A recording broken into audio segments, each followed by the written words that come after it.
قرآن نے عورت کو کہا ہے کہ اپنی حفاظت کرو.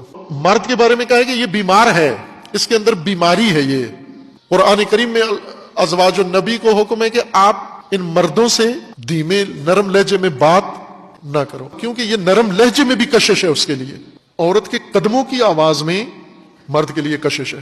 قرآن میں ہے نا کہ جب چلتی ہو تو ٹھک ٹھک کر کے نہ چلو، ایسا جوتا نہ پہنو جس کی آواز نکلتی ہے، ٹھک ٹھک والا جوتا نہ پہنو، چونکہ اس آواز میں بھی مرد کے لیے کشش ہے.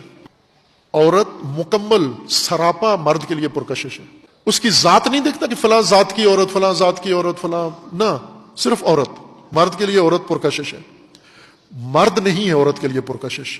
مرد بالآخر عورت کی کوئی ایسی اس کے اندر نظر آتی ہو کہ یہ سوٹ اچھے پہنا سکتا ہے، یہ پیسے اچھے دے سکتا ہے، یہ فلاں اچھا کام کرا سکتا ہے. کچھ عورتیں تو بیچاری ہوتی ہیں، انہیں تو یہ مرد انتخاب کا موقع ہی نہیں ملتا. جو والدین نے ٹھونس دیا اسی کے ساتھ رہیں آخر تک. عورت سے پوچھتے بھی نہیں ہے کہ یہ جو مرد ہے جس سے شادی کرنا چاہتی ہو یہ پسند بھی ہے یا نہیں ہے، راضی بھی ہو اس پر یا نہیں. کئی جگہوں پر تو پوچھا ہی نہیں جاتا اس کو. پیٹ کا بھوکا اپنے پیٹ کی بھوک کنٹرول کر لیتا ہے، لیکن شہوت کا بھوکا اس کے لیے ناممکن ہے اپنی بھوک پر کنٹرول کرنا.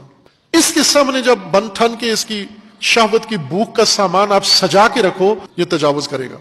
اس لیے فحاشی، عریانی، یہ جو معاشرے کے اندر ہوتی ہے نفسیاتی طور پر، یہ ایک کمزوری عورت کی ہے، وہ نمود و نمائش اپنے جسم کی کرتی ہے، اپنے جسے کی کرتی ہے، اور ایک کمزوری مرد کی ہے. مرد کے لیے چونکہ یہ پرکشش ہے، اس لیے یہ اپنے آپ کو پرکشش بنا کے پیش کرتی ہے، باقاعدہ متاع بنا کر.